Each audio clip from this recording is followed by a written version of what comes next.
1917년 11월 14일 경상북도 선산군 구미면 상모동 가을 추수가 끝난 작은 농촌 마을에서 한 아이가 태어났습니다. 7남매 중 막내. 이름은 박정희. 초가집 한 칸에서 태어난 이 소년이 훗날 대한민국의 운명을 바꿀 줄은 아무도 몰랐습니다. 오늘은 극심한 가난 속에서 자라 평생 가난과 싸운 한 사람의 이야기, 그 첫 번째 장을 펼쳐봅니다. 박정희의 아버지 박성빈, 남의 땅을 빌려 농사짓는 소작농이었습니다. 7남매를 키우기에는 턱없이 부족한 수입, 하루 3끼 먹는 것조차 어려운 날이 많았습니다. 형들은 학교에 다녔습니다. 큰형 박동희는 대구로 유학까지 갔죠. 하지만 막내 박정희는 달랐습니다. 집안 형편이 갈수록 어려워지면서 학교는 꿈도 꿀 수 없었습니다. 어린 박정희는 학교 가는 형들을 부러운 눈으로 바라봤습니다. 나도 학교에 가고 싶다. 나도 공부하고 싶다. 하지만 입 밖으로 꺼낼 수 없었습니다. 집안 형편을 알았으니까요. 형들의 증언에 따르면 박정희는 어릴 때부터 말이 없었다고 합니다. 식사 시간에도 조용히 앉아 주어진 밥만 먹었습니다. 보리밥에 김치 한 조각, 그것이 하루의 전부였던 날도 많았습니다. 1926년 봄, 9살이 된 박정희에게 기적 같은 일이 일어났습니다. 큰형 박동희가 대구에서 번 돈으로 동생의 학비를 대주기로 한 것입니다. 또래보다 2년 늦은 입학. 하지만 박정희는 너무나 기뻤습니다.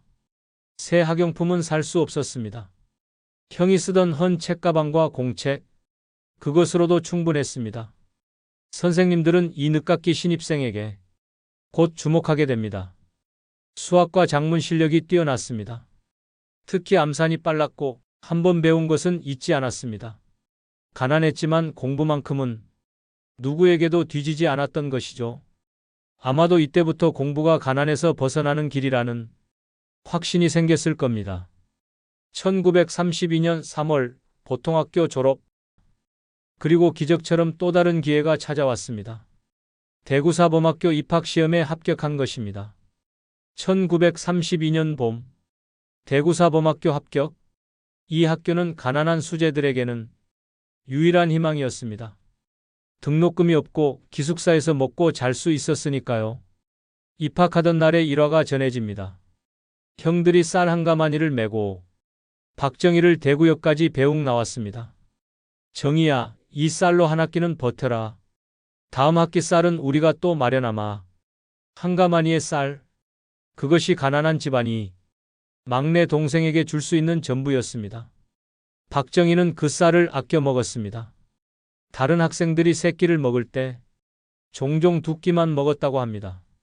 형들이 마련해준 쌀이 얼마나 귀한 것인지 알았으니까요. 대신 공부에 미쳤습니다.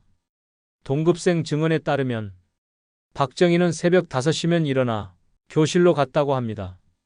가장 먼저 오고 가장 늦게 떠나는 학생, 도서관에서 살다시피 했습니다. 대구사범 재학 시절 동기들의 회고록을 보면 박정희는 공부벌레 독서광으로 유명했습니다. 성적은 항상 상위 5% 안에 들었고 특히 수학과 역사를 좋아했다고 합니다. 이미 이때부터 리더십도 보였습니다. 말은 없지만 뭔가 다른 학생이었다는 증언이 많습니다. 1937년 3월 대구사범학교 졸업. 이제 박정희는 정식 교사가 되었습니다. 20세 첫 직장을 얻은 것입니다. 1937년 4월 박정희의 첫 부임지는 경상북도 문경공립보통학교였습니다. 초임 교사 월급 45원. 당시로서는 적지 않은 돈이었습니다. 쌀 한 가마니가 5원 정도 하던 시절이었으니까요. 박정희는 성실한 교사였습니다. 늘 일찍 출근해서 교실을 정돈하고 칠판을 깨끗이 닦았습니다. 아이들에게는 엄격했지만 공정했다고 합니다. 첫 월급을 받던 날, 박정희는 대부분의 돈을 고향으로 보냈습니다. 아버지, 이제 제가 집안을 돕겠습니다. 저를 여기까지 키워주신 은혜를 갚고 싶습니다. 자신에게 남긴 것은 생활비로 겨우 몇 원, 나머지는 모두 집으로 보냈습니다. 동료 교사들의 증언입니다. 박 선생은 책을 많이 읽었다. 쉬는 시간에도 늘 책을 들고 있었다. 학생들에게 산수를 가르칠 때 눈빛이 달랐다. 정말 좋아하는 과목이었던 것 같다.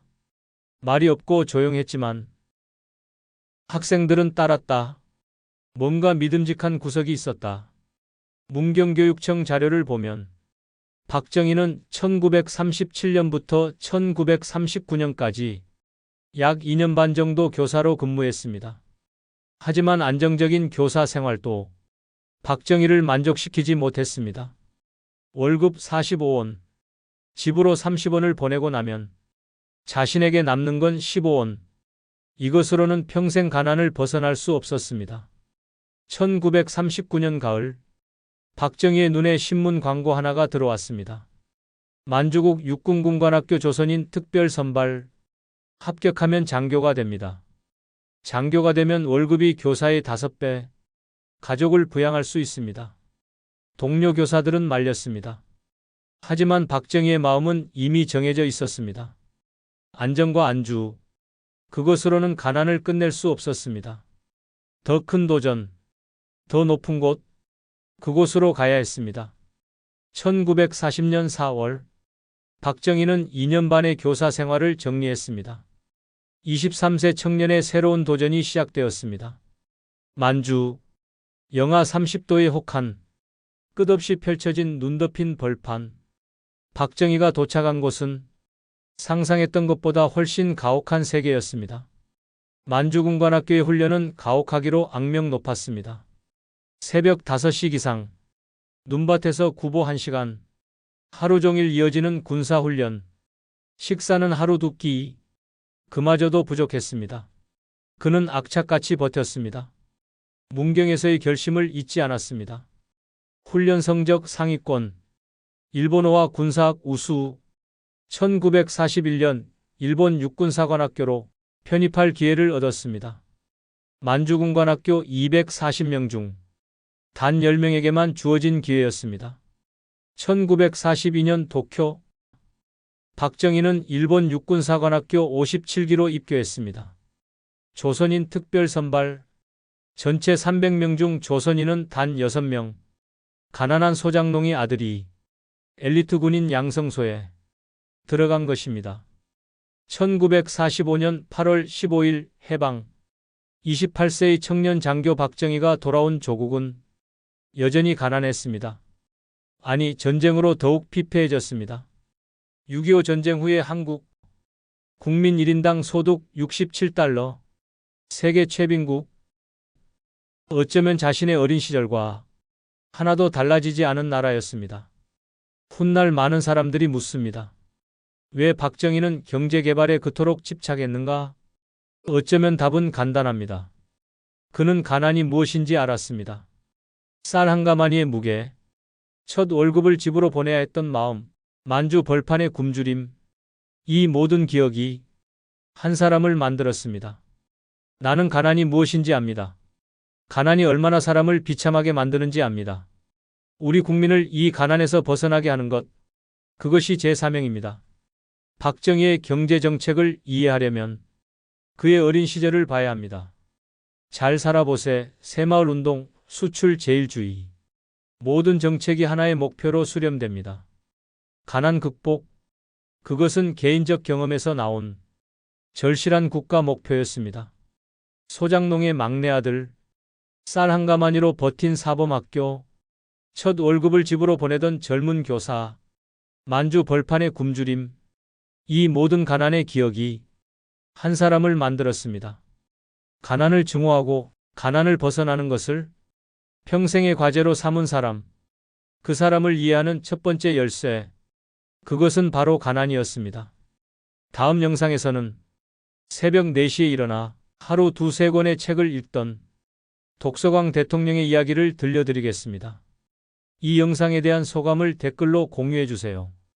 우리 코리안 시니어는 당당하게 살아왔습니다. 코리안 시니어 라이프는 계속됩니다. 강건하고 평화롭게 살아가십시다. 여러분의 추억과 생각을 댓글로 공유해주세요. 시청해주셔서 감사합니다.